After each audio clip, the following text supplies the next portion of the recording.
Assalamualaikum, welcome back to toppers academy. NMDCAT preparation के day second पे आज हम डिस्कस करने जा रहे हैं एक इंतहाई इम्पॉर्टेंट टॉपिक इस चैप्टर का, जो कि है जनरल स्ट्रक्चर ऑफ वायरस। आपके कोर्स में जब आप केपीके की बुक उठाएंगे तो वहाँ पे 3 डिफरेंट वायरसेस के स्ट्रक्चर्स मौजूद हैं, बट जब आप फेडरल और पंजाब की बुक उठा के स्टडी करेंगे तो वहाँ सबसे पहले एक टॉपिक है general structure of virus. Generally virus किस चीज़ से बना होता है, वायरस का कोट क्या होता है, वायरस के इनसाइड क्या होता है, पहले इस जनरल स्ट्रक्चर को स्टडी करेंगे, ये इंतहाई ज़रूरी है। उसके बाद हम 3 जो वायरसेस हैं उन स्ट्रक्चर्स को साथ लेके चलेंगे, क्योंकि आपके सिलेबस में लिखा हुआ है स्ट्रक्चर ऑफ वायरसेस। तो पहले जनरल स्ट्रक्चर को समझेंगे, उसके बाद HIV, bacteriophage and flu virus, इनको डिस्कस करेंगे। बिल्कुल गौर से देखते जाएं, साथ साथ चलें, और ये टॉपिक MCQs के लिए इंतहाई इम्पॉर्टेंट होगा। यहाँ से बहुत सारे MCQs के चांसेस है। इस टॉपिक को बेटा शुरू करने से पहले एक चीज़ आपको क्लियर करा दूँ जिसमें कन्फ्यूजन होती है, और वो कन्फ्यूजन इस चीज़ में है कि अक्सर हम यहाँ आके कंफ्यूज हो जाते हैं कि वायरस, वायरान और वायराइड, इनमें फ़र्क क्या है, वायरस किसको कहते हैं, वायरान क्या है और वायराइड किसको कहते हैं। तो भाई सिंपल सी बात आपको ये बताऊं कि अक्सर हम वायरस और वायरान ये सेम चीज़ के लिए यूज़ करते हैं, बट मोस्ट प्रोबेबली वायरान का नाम हम यूज़ करते हैं एक कंप्लीट वायरस के लिए। जब वो कंप्लीट हो वायरस, जब वो मेच्योर हो वायरस, और स्पेशली जब उसमें इन्फेक्शन काज करने की एबिलिटी हो। So a complete, mature and infectious virus is actually termed as viron। Clear हो गई ये बात। अच्छा जी, अब वायराइड क्या है, ये चूंकि मिलते जुलते टर्म्स हैं तो आपने इसमें कंफ्यूज नहीं होना, इसको क्लियर करना है। अब वायराइड क्या चीज़ है, तो जनाब wired is actually infectious RNA। Wired क्या है, इन्फेक्शियस RNA है। अब देखें, वायरस जो होता है या वायरान का जब हम जिक्र करते हैं तो ये कंप्लीट वायरस है। कंप्लीट वायरस का क्या मतलब हुआ, तवज्जो से देखें। कंप्लीट वायरस का बच्चे मतलब हुआ कि जीनोम भी है, जेनेटिक मटेरियल भी है, और साथ में प्रोटीन कोट भी है। कंप्लीट वायरस का यहाँ पे मतलब क्या है, गौर से देखिए स्क्रीन की तरफ। कंप्लीट वायरस का मतलब है कि जीनोम भी मौजूद होगा और इसके इर्द गिर्द प्रोटीन कोट भी होगा। तो ये एक कंप्लीट वायरस की कंपोजिशन है। क्लियर हो गया ये कंसेप्ट। और इन्फेक्शियस RNA क्या है, तो मैं इसको ऐसे लिख लेता हूं, देखें, this genome, this RNA here act as genome, but याद कर लें कि वायराइड में नो प्रोटीन कोट, इसमें प्रोटीन कोट नहीं है। क्लियर हो गया ये concept. Now look at the difference between this two terms, virion and viroid. Virion complete virus हुआ और वायराइड सिर्फ और सिर्फ RNA है जो कि प्रोटीन के बगैर है, और ये इन्फेक्शियस है। The best example, disease causing RNA, human beings में जो डिजीज काज करता है वो है हमारे पास हेपेटाइटिस D। क्लियर हो गया concept. This is the only disease in human. Hepatitis D जो है इसको वायराइड काज करता है। यहां तक उम्मीद है आपको समझ आ गई होगी। अब आते हैं एक कंप्लीट वायरस पार्टिकल को, देखेंगे कि वायरस हमारे पास कौन कौन सी चीज़ों से बना हुआ है। बिल्कुल तवज्जो से देखें, अगर आप फेडरल की बुक उठाएं तो पेज नंबर 106 के ऊपर जनरल स्ट्रक्चर ऑफ वायरस के साथ एक ब्लॉक बना हुआ है, और वहाँ बहुत खूबसूरत तरीके से इसको क्लासिफाई किया है कि वायरस के अंदर कौन कौन सी चीज़ें हैं। ठीक है, तो ज़रा हम भी इसको यहाँ ऐसे क्लासिफाई करके स्टडी कर लेते हैं। वहाँ कोट कोर जिस तरह है उसको छोड़ दें। अब आप बिल्कुल गौर से स्क्रीन की तरफ देखें, इंशाल्लाह यहाँ से आपको आसानी से बात समझ में आ जाएगी। देखिए जी, वायरस बना है दो चीज़ों से, एक को कहा जाता है कोट और दूसरे को कहा जाता है कोर। पहली बात करने जा रहा हूं, सीखने की कोशिश करें। पहली बात यह है कि ये कोट जो है ये आउटर लेयर है। कोट क्या है? आउटर लेयर है। और कोर जो है ये inner region of the virus है। समझ आ गई ये बात? कोट जो है ये आउटर कोट है, बाहर की तरफ जो है, और कोर जो है ये inner region of the virus है। अब मैं इस कोट और कोर के अंदर लिख रहा हूं कि इसमें कौन कौन सी चीज़ है। पहले आए ज़रा इनर रीजन कोर की तरफ कि कोर क्या है और कोट क्या है। अब ज़रा तवज्जो से मेरी तरफ देखना होगा। Core is refer to genome. Core किसको कहते हैं? शाबाश, जीनोम को कहते हैं। अब जीनोम इसके अंदर एक पार्ट है कोर के अंदर। कोर का मतलब जीनोम, इनर पार्ट्स में जीनोम होगा, और कुछ के अंदर, कुछ वायरसेस के अंदर एंजाइम है। तवज्जो से स्क्रीन की तरफ देखें, एमसीक्यू पॉइंट ऑफ व्यू से बता रहा हूं। जीनोम होगा हर एक वायरस में, ठीक है। प्रियान की जब बात करेंगे तो वो सिर्फ इन्फेक्शियस प्रोटीन है, उसमें फिर जीनोम नहीं होता, बट वो तो वायरस नहीं है। यहां तो हम कंप्लीट वायरस की बात कर रहे हैं। तो जीनोम असल में होगा हर एक वायरस में। और ये जीनोम क्या है? द जीनोम में भी डीएनए और आरएनए। जीनोम या तो डीएनए होगा और या क्या होगा? आरएनए। मैं आपको बता रहा हूं कि वायरस में दोनों में से कोई एक होता है, दोनों नहीं होंगे। या तो डीएनए होगा या आरएनए होगा। बिल्कुल तवज्जो, आपने फोकस इधर रखनी है। या तो डीएनए होगा और या आरएनए होगा। बच्चे एक पॉइंट याद कर लें इधर, अगर कहीं पे डीएनए एंड आरएनए दोनों होते हैं तो बेटा वो लिविंग होता है। वायरस लिविंग क्यों नहीं है? क्योंकि उसमें या तो डीएनए है या आरएनए है, इन दोनों में से एक है, दोनों नहीं है। इसलिए आपने कहना है कि वायरस कंटेन एदर डीएनए और आरएनए। और इससे पहले लेक्चर में डे फर्स्ट पे हमने जीनोम के बेस पे क्लासिफिकेशन की थी, तो हमने कहा था कि सिंगल स्ट्रैंडेड डीएनए भी हो सकता है, डबल स्ट्रैंडेड डीएनए भी हो सकता है, सिंगल स्ट्रैंडेड आरएनए भी हो सकता है, डबल स्ट्रैंडेड आरएनए भी हो सकता है, और आरएनए एज अ टेम्पलेट भी हो सकता है।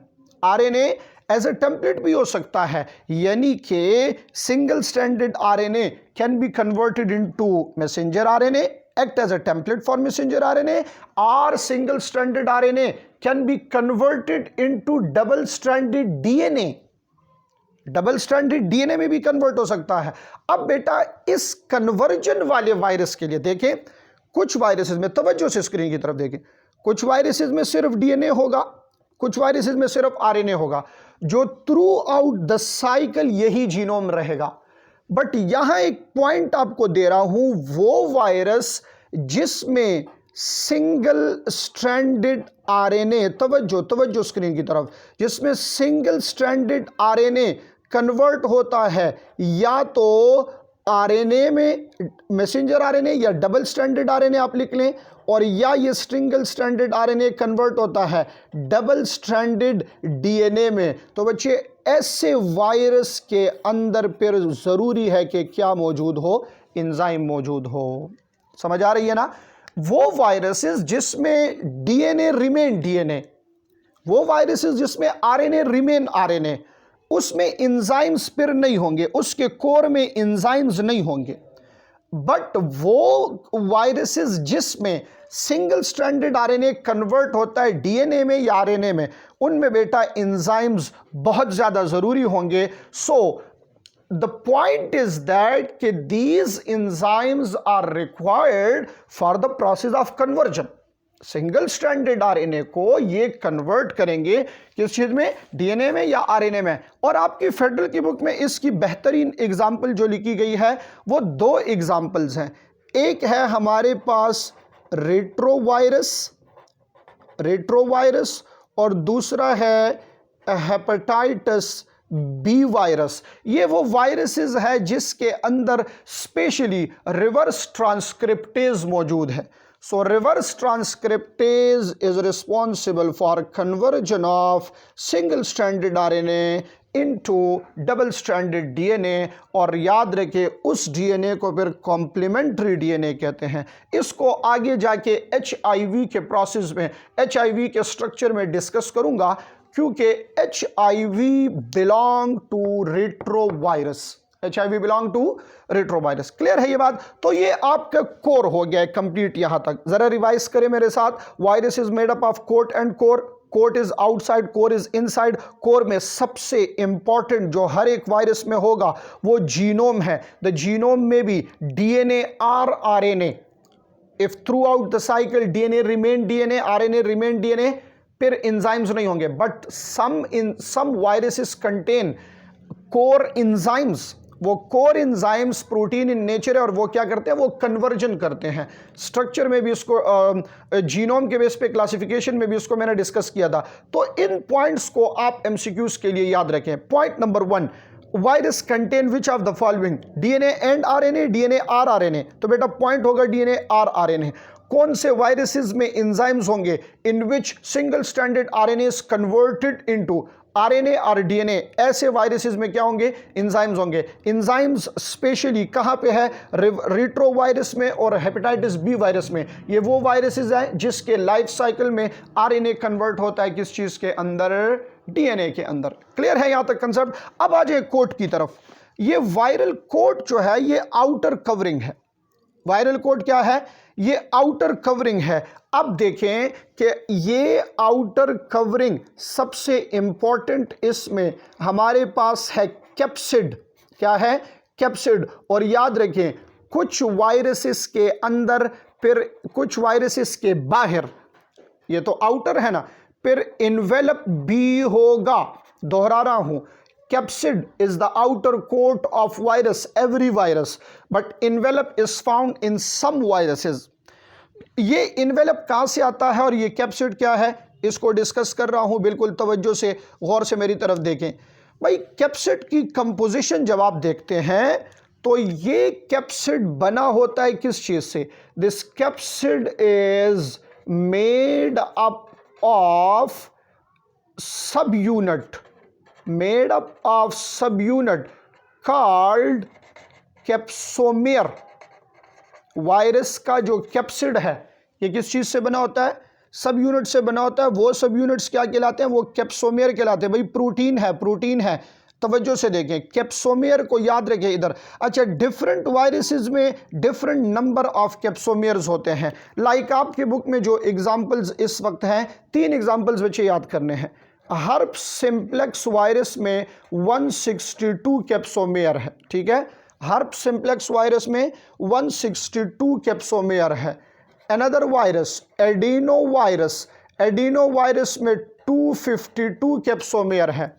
और जब आप पेज 106 खोलेंगे तो फॉर योर इंफॉर्मेशन में bacteriophage capsid extra reading material, उसकी बिल्कुल आखिरी लाइन में लिखा हुआ है कि पोलियो वायरस जो है इसके अंदर 32 कैप्सोमेयर होते हैं। तो इस वक्त आपकी बुक में ये 3 है, इसलिए आप ये 3 याद कर ले तो ज़्यादा बेहतर होगा। इससे एमसीक्यू कहीं से आ सकता है। क्लियर हो गया ये कंसेप्ट?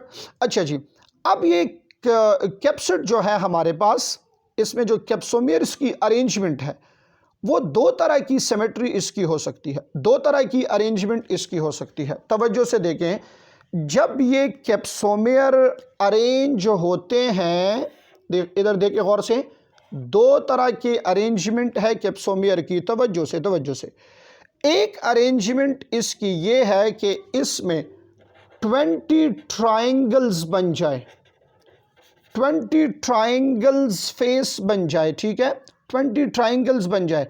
इसको पॉलीहेड्रल कहते हैं, पॉलीहेड्रल। और स्पेरिकल इसको कहते हैं।